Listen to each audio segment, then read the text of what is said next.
Magandang gabi, Philippine Air Force. Alamin natin ang magiging lagay at taya ng panahon ngayong gabi ng Linggo, 30 November 2025. Ang minomonitor nating bagyo na si Tropical Storm Koto, formerly known Verbena, ay huling namataan kaninang hapon sa layong 440 kilometers north-northwest ng Pag-asa Island, Palawan. Taglay ang hangin na umaabot ng 85 km/h malapit sa gitna at may pagbugso na umaabot hanggang 105 km/h. Kumikilos ito north-westward ng mabagal.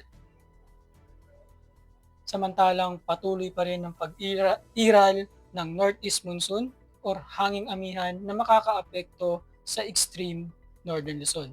Sa natitirang bahagi naman ng Luzon, asahan ang easterlies o yung mainit na hangin na nagmumula sa karagatang Pasipiko. Dahil dito, asahan bukas sa buong Luzon, Visayas at Mindanao ang bahagyang maulap hanggang sa maulap na kalangitan na may mga tsansa pa rin ng pulupulong pag-ulan, pagkidlat o pagkulog na madalas sa hapon o gabi, dulot yan ng easterlies at localized thunderstorm. Para sa magiging lagay at taya ng panahon sa loob ng 3 araw, simula Martes hanggang Huwebes sa Metro Manila, Cavite, Angeles, Lipa, Puerto Princesa, Kalayaan Island, Lapu-Lapu, Davao, at Zamboanga. Asahan ng mainit na panahon, bahagyang maulap hanggang sa maulap na kalangitan na may mga pulupulong pag-ulan, pagkidlat o pagkulog. Lumubog ang araw kaninang 17:25 at sisikat bukas ng umaga ng 06:05.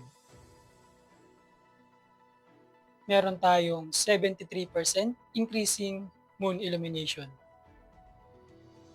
Para manatiling updated sa lagay at taya ng panahon, ipalo lamang ang Air Force Weather Center sa aming social media accounts. Yun lamang po ang lagay ng panahon ngayong gabi sa ngalan ng aming commanding officer na si Colonel Alvin John Cugador, PAP GSC. Ako Sir Airman First Class Antonio Emerilio Jr., Philippine Air Force, Weather Forecaster ng Air Force Weather Center. Muli, magandang gabi Philippine Air Force.